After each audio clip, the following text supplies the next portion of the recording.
Le contaba yo más temprano, cuando empezamos esta transmisión, nuestro resumen inicial, que una organización que se conoce como Somos México.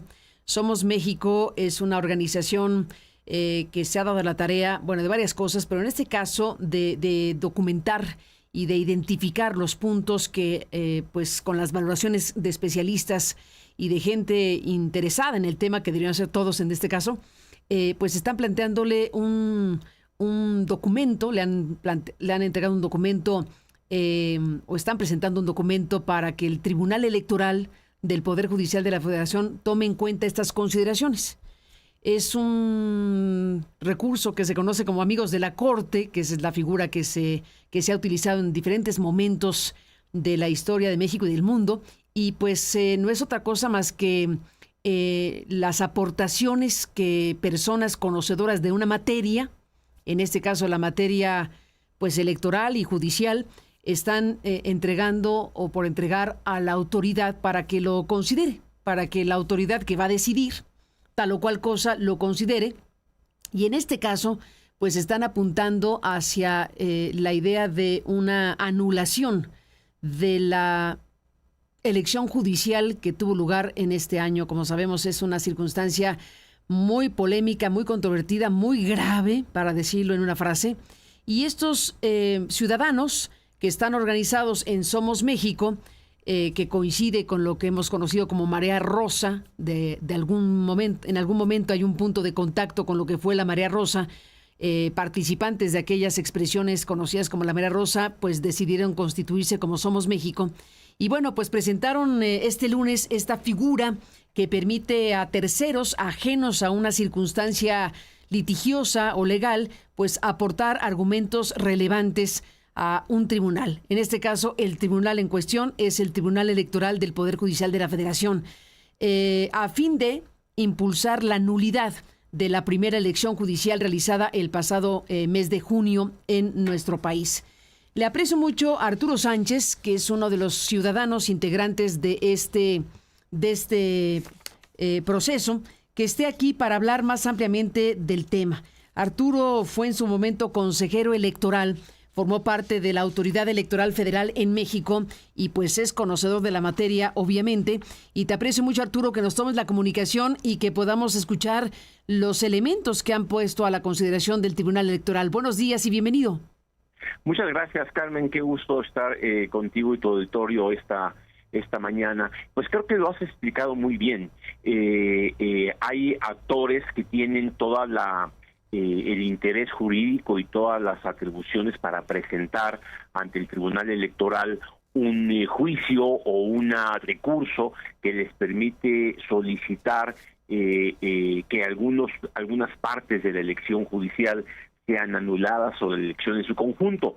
Nosotros no formamos parte de ese grupo porque no somos actores en ese juicio, pero sí somos una organización que durante el día de la jornada electoral e incluso antes estuvimos observando y siguiendo cómo se estaba desarrollando el proceso electoral, cómo se estaba desarrollando las actividades y detectamos una serie de elementos que nos permitimos como ciudadano hacer lo que tú dices, mandar un documento a el tribunal que es el que va a decidir y diciéndole varias cosas.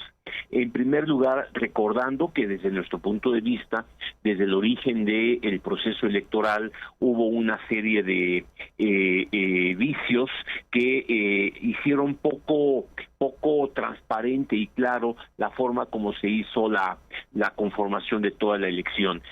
Básicamente nos referimos, como lo han hecho otros actores, a la forma como se constituyó la sobrerepresentación legislativa en el Congreso de la Unión para darle la mayoría calificada a las cámaras a favor de la coalición de Morena. Ahora, ¿qué es lo que nos preocupa del proceso electoral? Creemos que es importante destacar que fue muy patente que se excluyeron a sectores importantes del electorado por varias razones. En primer lugar, se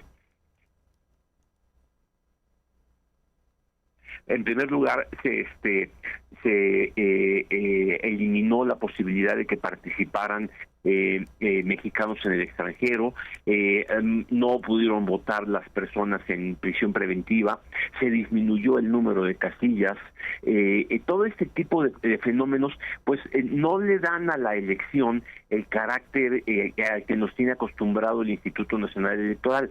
Sabemos que el INE recibió muchos menos recursos de los que se necesitaban para poder organizar bien la elección, y esto generó que se tomaran este tipo de decisiones para poder sacar adelante la elección como se pudiera.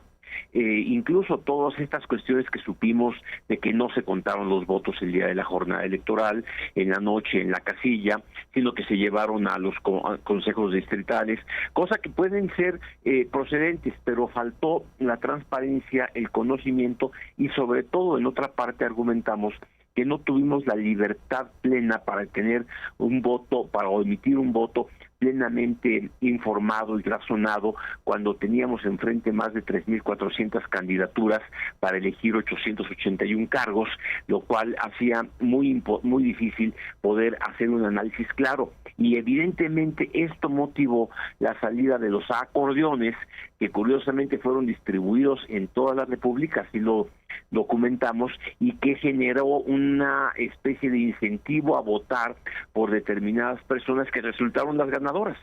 Y todo esto, bueno, pues genera una serie de vicios en la elección que no corresponde a lo que debiera haber sido. Entonces, nuestra tarea fue documentar estos asuntos y decirle al tribunal, a ver, además de lo que ya te han dicho quienes presentaron los recursos, nosotros te traemos esta otra lista para que los consideres, los sumes y tomes la decisión que corresponda conforme a derecho. ¿Cuáles son los elementos? Bueno, ya los mencionaste, pero llevan elementos directos, digamos, llevan acordeones, llevan especificaciones de algún tipo, ¿o es una exposición genérica?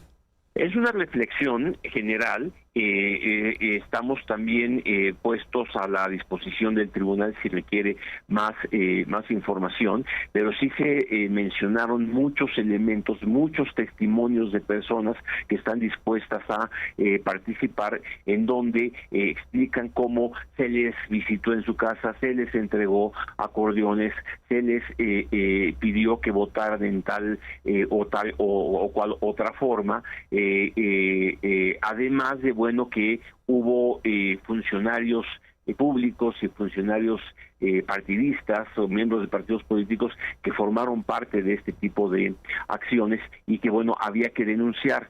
No necesariamente quienes presentaron las denuncias tenían esta información, porque la parte jurídica que presentaron en donde había que presentar las pruebas corresponde a los candidatos y a las organizaciones que hicieron este trabajo. Pero lo importante en este caso es pues levantar una voz más que se sume a lo que vimos en el conjunto del proceso electoral y que deja mucho que desear de lo que debiera haber sido una elección muy transparente, y que entendemos muchas razones de por qué no fue así, pero también observamos irregularidades que esas sí no se debieron haber cometido. Por ejemplo, algo, Carmen, que no que está muy claramente documentado, que nunca había ocurrido desde que apareció prácticamente el IFE.